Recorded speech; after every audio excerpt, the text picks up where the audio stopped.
GM truck guys, you got a tired engine but a clean chassis and looking for more horsepower? We got the perfect build for you.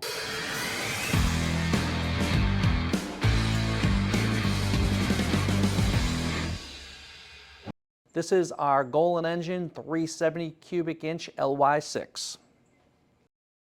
With this build, we were looking at, coming up with a high torque engine that would just be a great replacement for any truck. So if you have, a Chevy Silverado with a 5.3 or even a 6-liter, and are looking for some more power, that engine's worn out, but the truck's still in good shape, this engine would be, the right fit for it. We're looking to build something here that's going to produce, high torque, is going to be a great driver. So it's going to be something that you can drive around. Should still have a pretty good idle. I mean, with that BTR, Chuck Norris cam that we're going to use, it should have a healthy sounding idle, as long as you put it through headers in a decent muffler. I like the MagnaFlow muffler personally. I think sounds awesome.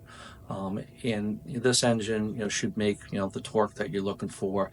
And if you really want to rev it out, I mean, I'm pretty certain that we're going to see when we do the dyno testing in the third video of the series that this engine, will make, will still run 6,000 RPMs and make some really good horsepower. I mean, I'm expecting it to be, 500 horsepower.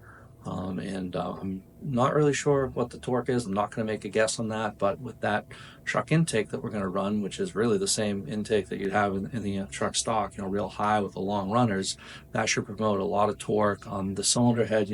This is our LS3, port cylinder head, so you can see the rectangular port head here. That head, is used on a lot of 6-liter and 6.2-liter trucks, so we know that head's going to be high torque.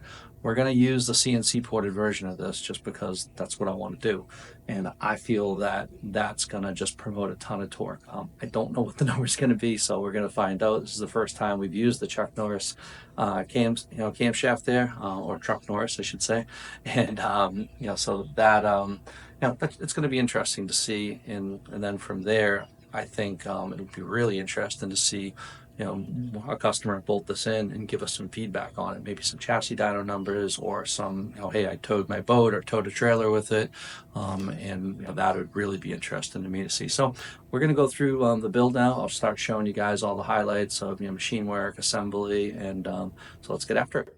All right, so here's a short time lapse of installing the pistons on rods. So we got our scat rod that we're putting onto our Marley Motorsports forged piston.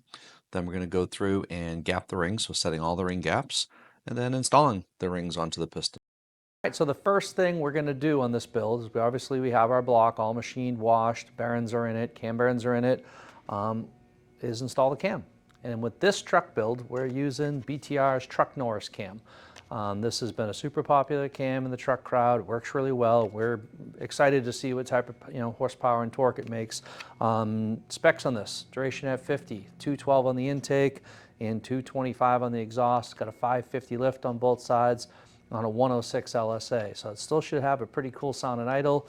But again, the small duration at 50 should focus the torque down low on this. So we are excited to see what type of dyno session we get out of this, what type of power. We are going to use the truck intakes. We have the plastic tall truck intake, for this build.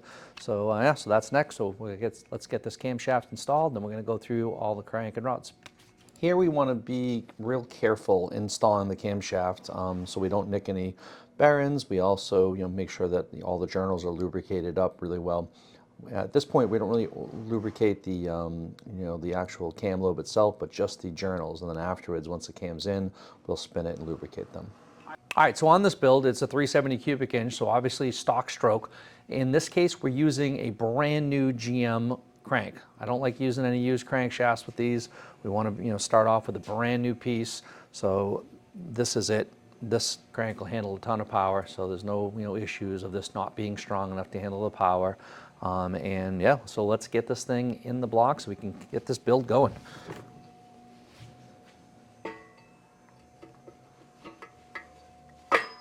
Okay, so there she's in there.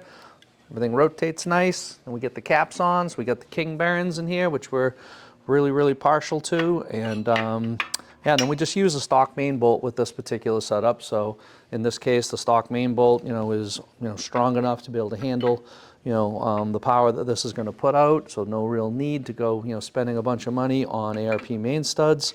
And yeah, so as far as that, that'll keep everything plenty strong, enough for us, in the crankshaft department.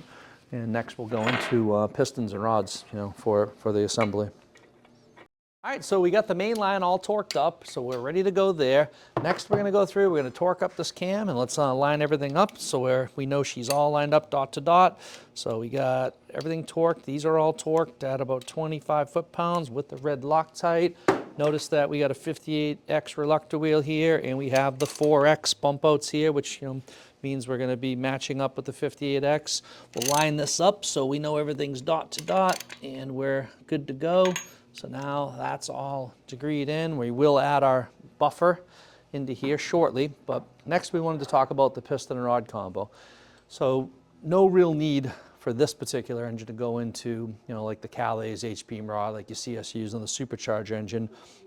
But we do use the SCAT, their 4340 forged steel I-beam rod. That rod, is 6.100 long. It's got a nice full floating pin. It's got ARP cap screw bolts, so it's super strong there, using the King aluminum rod bearings with it. And then Mahle for the piston. So forged piston, really the same piston you'll see us use in 550, 650 horse builds. Mahle just makes a really inexpensive but quality forged piston with coated skirts, a plasmoly ring that we can actually gap in. So we can actually set the gaps on this ring per the application. So for this particular application, we won't have a super wide gap, something that won't use oil, will last a long time. So that's wraps it up. I mean, we feel that this combination of the factory crankshaft with this forged steel rod, this forged piston is really set for, let's say, 550 up to 550 horsepower without having any issues. So whether this engine ends up being 450, 500, 550 horse, this whole rotator is like rock solid. It's got quality machine work, quality parts, something that you can rely on. All right, so now you're going to notice that we're using a little bit of, Lubriplate 105. It's almost like a white lith grease to coat the cylinders. We'll coat the rings with some braking oil, and then we'll carefully slide all the pistons home. All the rod bearings, we're using a Lucas assembly lube on, and then from there you'll notice that when we put the rod cap on, that we're just snugging it down to ensure that everything is free. So here we are going into paint, and here we are coming out of paint, ready to build. Okay, so now we have all the pistons rods installed. They're all torqued. We torqued the main line, double checked that, torqued up the cam, okay, and most importantly put in this nylon buffer from Cloy's, which dampens any chain action here, so that way if the chain gets dynamic, this buffer will dampen that dynamic action and help the chain not snap. So that works good. Now she's all out of paint. Everything's all detail painted. We're using a duplicolor, engine enamel with ceramic in it, so it really looks nice. All new plugs. Melling does a nice little plug kit for these LSs, so all the plugs are installed. So at this point, we're ready. We're going to ready to put the oil pump on. In this case, we're going to use the Melling Select high volume, high pressure pump. And so yeah, next let's get the pump on. Let's get the covers on. All right, so now we're going to get ready to put the pump on. So we're going to use the Melling Select high volume pump. We'll get that all in place. Next, we're going to put the windage tray on. Notice that we're going to turn the engine over to ensure that none of the rod bolts hit the bottom of the windage tray. That's just a quick check that you're going to want to do to ensure we don't have any connection there. Stroker engines, you'll notice will have those typically will hit. We'll have to jack those up with a washer. After that, we'll get all this, get this windage tray torqued into place. Real quick, after that, we're going to add a little grease to the pump before we put the pickup tube in place. At this point, we have the timing cover is already on the engine, so we already got that installed. We'll drop the pan on, get that torqued up. All right, so now we have the 370 cubic inch engine to the state that we like to call here in the shop a short block complete, which means we got the oil pan, timing cover, harmonic balancer, and now we're just waiting for the top end. So in next week's episode, what we're going to be going through is the installation of the top end. We're going to show you, what we use for a lifter and what we do to install those. We're going to go through the cylinder head, probably a little bit of video on, a porting, CNC porting these heads, what we're using for valves, the spring combination, what we're using for head gaskets, head torques, etc.